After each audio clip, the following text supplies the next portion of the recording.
அதாவது ஊட்டி பக்கத்தில் இருக்க கெட்டி அங்கே வந்து இன்றைக்கி வந்து ஃபங்க்ஷன் லக்கேஜில் எடுத்துகிட்டு நான் இப்போ இங்கேருந்து கிளம்புறேன். போய் பார்ப்போம் அந்த ஊரில் எப்படி பண்ணுறாங்க அப்படின்னு.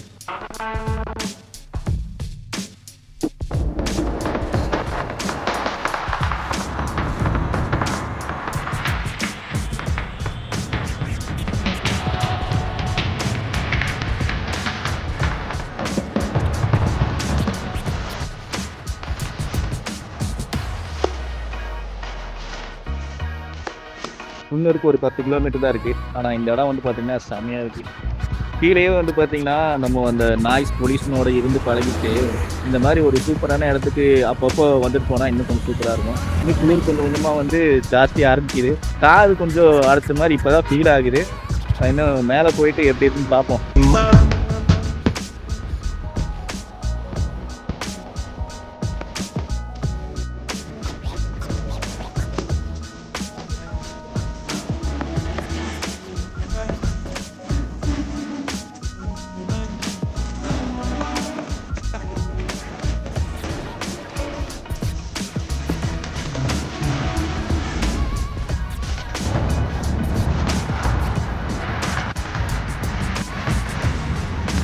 குளிர் வந்து இப்போ தான் கொஞ்சம் கொஞ்சமாக அதிகமாகுது.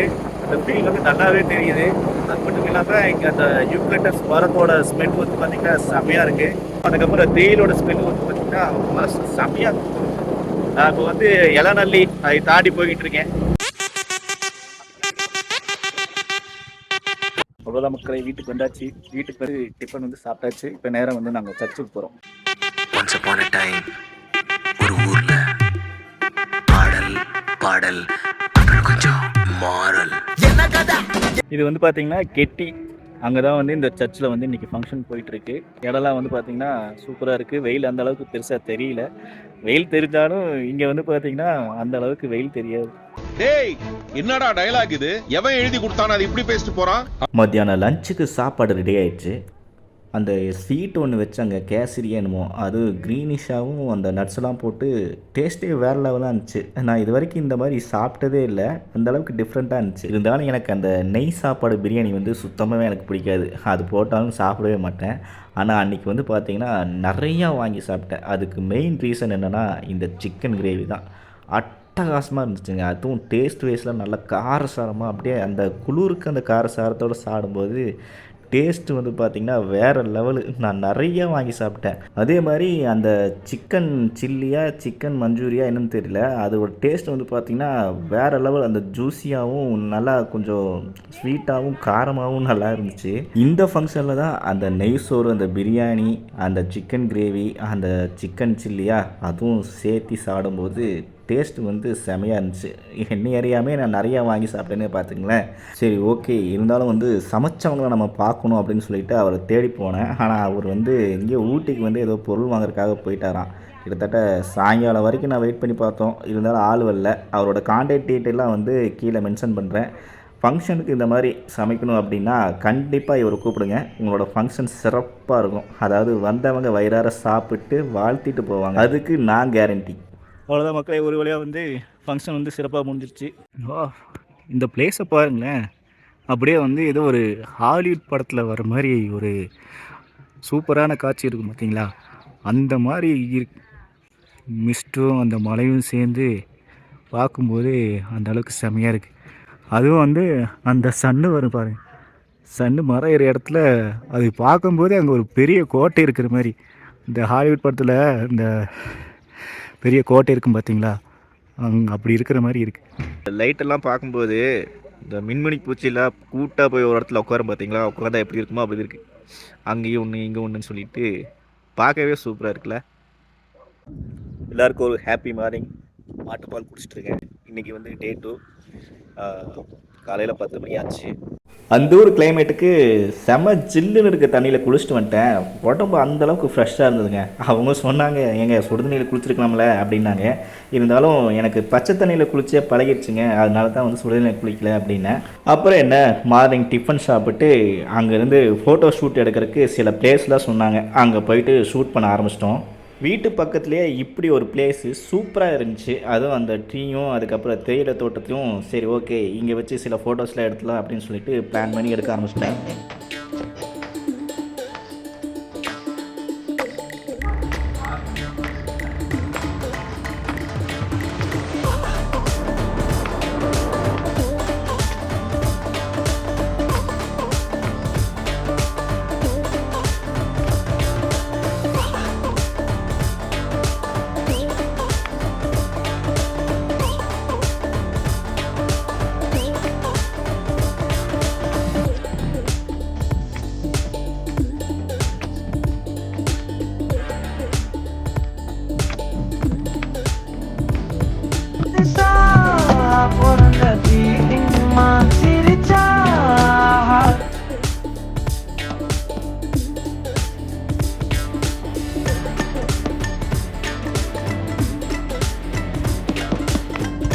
அவ்வளோதான் மக்களே, ஃபங்க்ஷன் முடிஞ்சிச்சு, சூப்பராக இருந்துச்சு.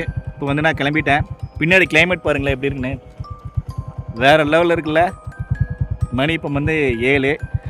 இங்கேருந்து காட்டேரி பார்க் வழியாக, அதாவது குன்னூர் போகாமல் காட்டேரி டைரெக்டாக காட்டேரி பாவூருக்கு இங்கேருந்து வழி இருக்கான். அதனால் நான் இப்போ அந்த வழியாக தான் போகிறேன். இப்போது நான் போகிறது வந்து பார்த்திங்கன்னா ஃபுல்லாமே ஃபாரஸ்ட் ஏரியா. அதனால் மோஸ்ட்லி வந்து பார்த்திங்கன்னா இந்த மாதிரி தான் இருக்கும். கிட்டத்தட்ட ஒரு 3 கிலோமீட்டர் தாண்டி அதுக்கப்புறம் லெஃப்ட் எடுக்க சொன்னார். ஃபுல்லாமே டீப் ஃபாரஸ்ட் ஏரியாவாமா. அதனால் உள்ளே இப்படி தான் இருக்கும். இந்த எக்ஸ்பீரியன்ஸ் எப்படி இருக்குன்னு தெரியல, பார்க்கலாம், உள்ளே போய் பார்க்கலாம். சரியான மிஸ்ட்டு. சுற்றி எங்கேயும் பார்த்தீங்கன்னா ஃபுல்லாக மிஸ்டாக தான் இருக்குது. நான் இந்த வழியாக தான் போக போகிறேன். சுற்றி வந்து பார்த்திங்கன்னா வண்டி ஏத்தாப்பில் வர்றது கூட அந்த அளவுக்கு தெரியல. ஆனால் சரியான மிஸ்ட்டு உள்ளே ஃபார்ம் ஆயிடுச்சு. ஏன்னா இது மலைப்பகுதியா, அதனால் பைக்கில் வரப்போ கொஞ்சம் பார்த்து தான் போகணும். போகலாம், போய் தான் பார்ப்போமே. ஆனால் நல்லா இருக்கு. இப்படி ஒரு எக்ஸ்பீரியன்ஸ் வந்து வாழ்க்கையில் வந்து ஒரு டைமாவது மிஸ் பண்ணாமல் அனுப்பிச்சிடணும்.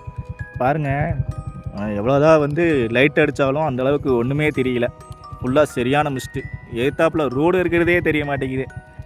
இதில் நான் எப்படி நான் வந்து கோயம்புத்தூர் போகிறதுன்னு தெரியல. ஆனால் நல்லா இருக்குது. இது ஒரு ஜாலியான ஒரு எக்ஸ்பீரியன்ஸாக இருக்குது. ஆனால் மெதுவாக தான் போகணும். அவசரப்பட்டு ஸ்பீடாக போயிட்டா அப்படின்னா ஜோடி முடிஞ்சிடுச்சு. இதுக்கப்புறம் தான் ஒரு பெரிய திகில் ஒன்று காத்துட்டு இருந்துச்சு. அதாவது என்னென்னா, மிஸ்டில் ஒன்றுமே தெரியல. வண்டி ஓட்டிகிட்டு போயிட்டு இருக்கும்போது சென்டராக தான் போயிட்டு இருந்தேன். சைடில் பார்த்தீங்கன்னா அவ்வளோ பெரிய தலையோட அந்த மலை மாடா, அது பேர் என்ன சொல்லுவாங்க, புல்லு காட்டு மாடா, அந்த இது வந்து அவ்வளோ தண்டியாக இருந்துச்சுங்க. கிட்டத்தட்ட ஒரு 10-15 நாள் இருந்துச்சு. நான் மறந்துட்டேன். ஆனால் பரவாயில்ல, அந்த மாடு வந்து எதுவுமே செய்யலை. அங்கே வந்து கேஷுவலாக தான் அது வந்து மக்கள் கூட நடமாடிட்டு இருக்குமாமா. அதனால் ஒன்றும் செய்யாதுங்க அப்படின்னு சொன்னாங்க. இருந்தாலும் நம்மளுக்கு போகும்போது பக்குன்னு இருக்கும்ல, அந்த ஒரு ஃபீலிங் தான். இதுக்கப்புறம் வந்து பெருசாக மிஸ்ட் இல்லை. ஏன்னா குன்னூருக்கு இன்னும் ஒரு 4 கிலோமீட்டர் தான் இருக்குது. நீங்கள் அங்கேருந்து அந்த குங்கா அணைக்கட்டா, அதை தாண்டி நீங்கள் வரும்போதெல்லாம் சரியான மிஸ்ட்டாக இருக்கும். ஆனால் இந்த ரோட்டில் வந்து அந்தளவுக்கு பெருசாக மிஸ்ட் இல்லை. நல்லா ரோடெல்லாம் கிளியராக தான் இருக்குது. குன்னூர் தாண்டியாச்சு, மேட்டுப்பாளையம் நோக்கி போய்கிட்டு இருக்கேன். ஒரு வழியாக நான் வந்து பிளாக் தண்டர் கிட்ட வந்துட்டேன். Mettupalayam Black Thunder. அதுக்கப்புறம் சாப்பிட்றதுக்கு துடிலூர் கிட்ட இருக்க ஒரு Meenakshi Amman mess tiffin centre, அங்கே தான் போய் சாப்பிட்டேன். டேஸ்ட் வைஸு கொஞ்சம் நல்லா இருந்துச்சுங்க. நெக்ஸ்ட்டு ஒரு சூப்பரான ட்ரிப்பில் பார்க்கலாம். பாய்.